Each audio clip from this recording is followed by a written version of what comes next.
안녕하십니까. 경남 소식입니다. 고등학생 수가 줄면서 교육부가 지난 3년 동안 대학 구조개혁 정책을 진행했습니다. 결과를 살펴봤더니 전체 정원 감소의 77%가 수도권이 아닌 지방대학인 것으로 드러났습니다. 김대진 기자의 보도입니다. 지난 3년 동안 전국 4년제 대학에서 감소한 정원은 21,867명. 이 가운데 77%인 16,900여 명이 지방에 있는 대학에서 줄었고 수도권에서는 23%만 줄었습니다. 유원회 국회의원이 교육부에서 받은 지난 3년간 대학 입학 정원을 분석한 내용입니다. 서울 지역 대학 39개 가운데 19개 대학에서는 2.1%, 평균 42명이 줄었고 수도권에서는 71개 대학 가운데 40개 대학에서 4%, 평균 70명이 줄었습니다.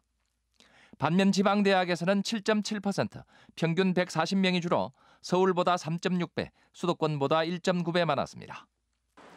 또 100명 이상 줄어든 대학 87곳 가운데 72개가 지방대였습니다. 경남 지역도 9개 대학에서 1,165명, 평균 7.3% 정원이 줄어든 것으로 나타났습니다. 반면 정원의 변동이 없거나 오히려 늘어난 곳은 대부분 수도권입니다. 정원 변동이 없는 대학 45곳 가운데 60%, 27개가 수도권이고 대학 입학 정원이 늘어난 전국 6곳 가운데 4개가 서울 지역 대학이었습니다. 유 의원은 교육부의 정원 감축 결과는 지방대 몰아내기에 가깝다며 지역 거점 대학 육성에 대한 비전을 마련하라고 요구했습니다.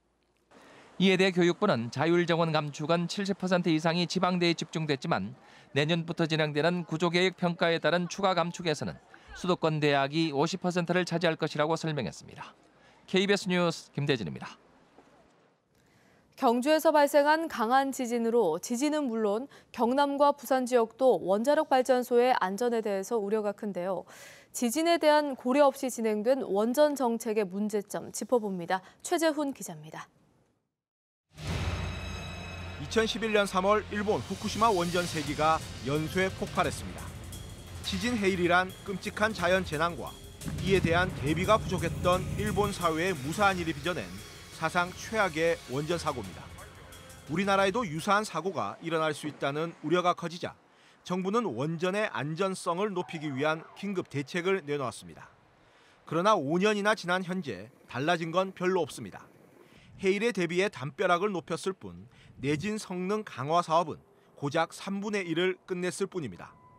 여러 전문가와 기관에서 원전 주변에 활성 단층이 있다는 연구 결과를 내놓았지만 정부는 남의 나라 일처럼 무시하고 원전 확대에만 매달렸습니다.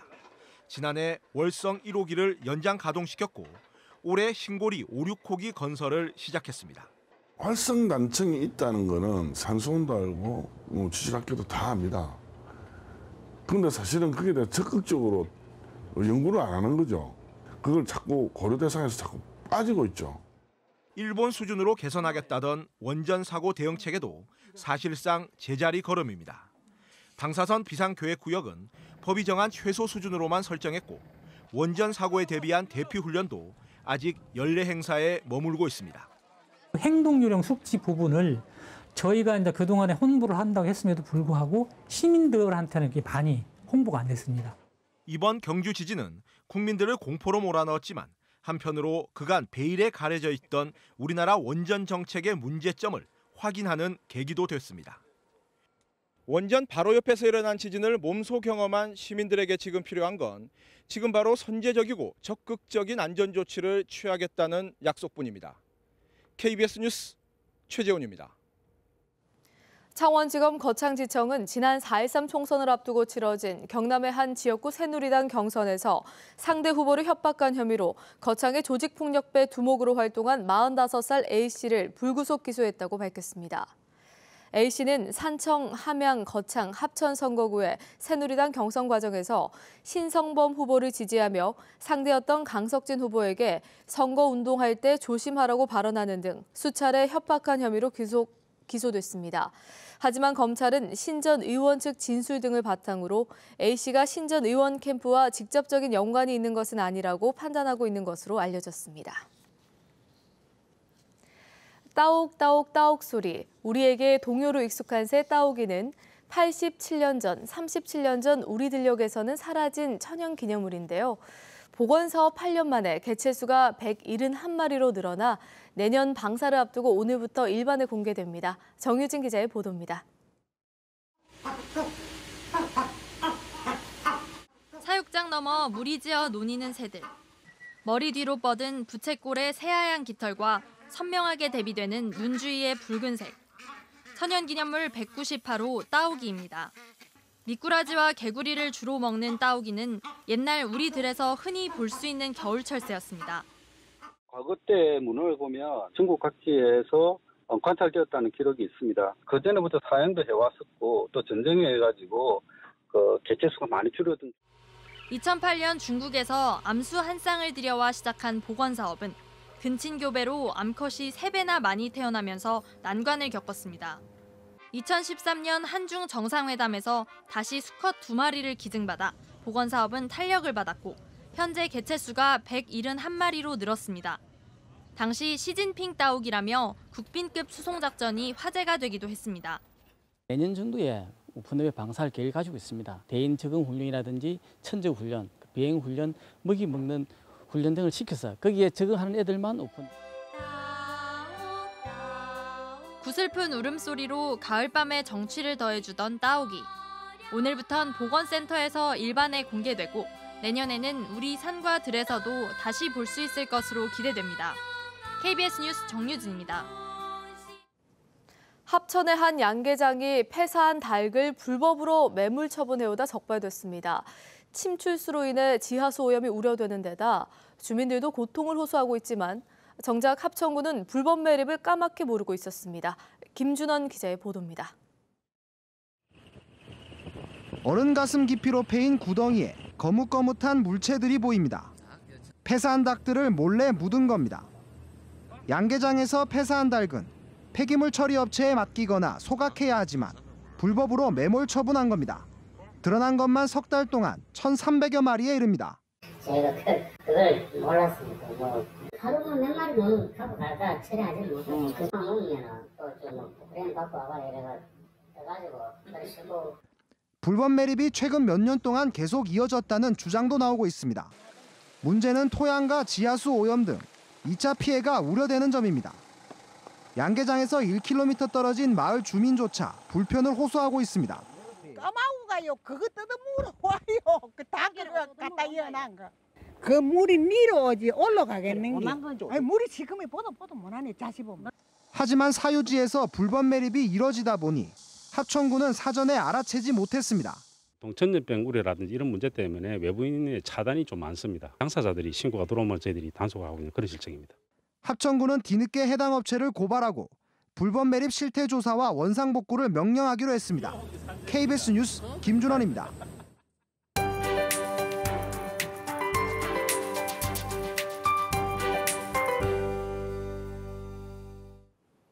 맑은 하늘이 드러나나 싶었는데 날씨 변덕이 심상치 않습니다. 18호 태풍 차바가 북상할 채비를 하고 있는데요.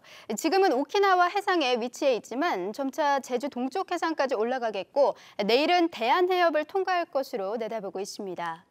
우선 태풍의 중심이 통과하는 남해 동부와 동해 남부 해상은 오늘 밤부터 영향을 받겠습니다. 여기에 경남 지역도 모든 시군에 태풍 예비특보가 내려졌고요. 강수량은 50에서 많게는 250mm 이상으로 내일 오후까지 이어지겠습니다.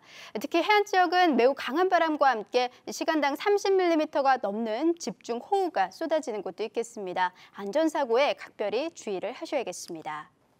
이 시각 위성상 보시면 지금은 고기압의 영향을 받아 대체로 맑은 하늘이 드러나 있습니다. 하지만 내륙 곳곳에 안개가 짙게 끼어 있는데요. 안개주의보가 내려진 점 염두에 두셔야겠습니다.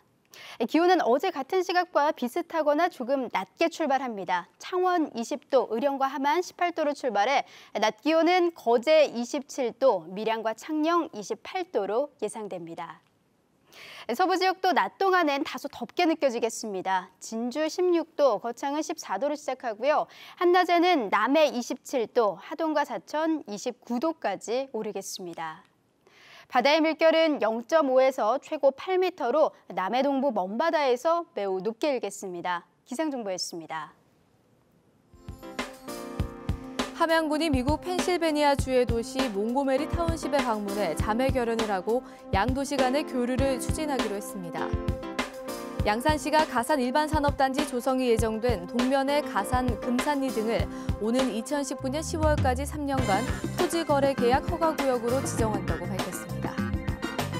산청군이 낙후된 상하수도를 개선하기 위해 국도비 132억 원을 확보하고 내년부터 사업을 시행하겠다고 밝혔습니다. 사천시가 평소 지역사회를 위해 노력한 모범 시민에게 수여하는 시민상 후보자를 내년 1월 2일까지 공모한다고 밝혔습니다. 경남 지역 농협조합원의 40%가 70살 이상의 고령자인 것으로 나타났습니다.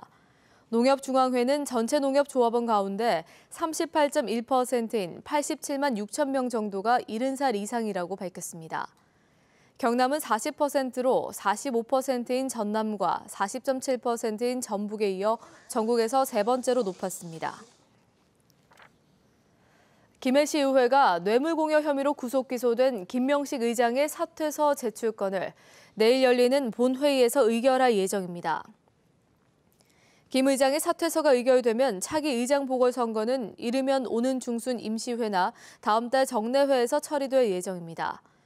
김 의장이 의원직에서 물러나면 김해시 의회는 전체 의원 22명 가운데 새누리당 소속은 현재 11명에서 10명으로 줄어들게 됩니다. 경남 소방항공대가 내년에 완공될 신청사 예정지인 합천군 용주면 임시청사로 조기 이전했습니다. 지난 2007년 발대한 경남 소방항공대는 그동안 옛 창원 39사단안 임시청사에서 운영됐습니다.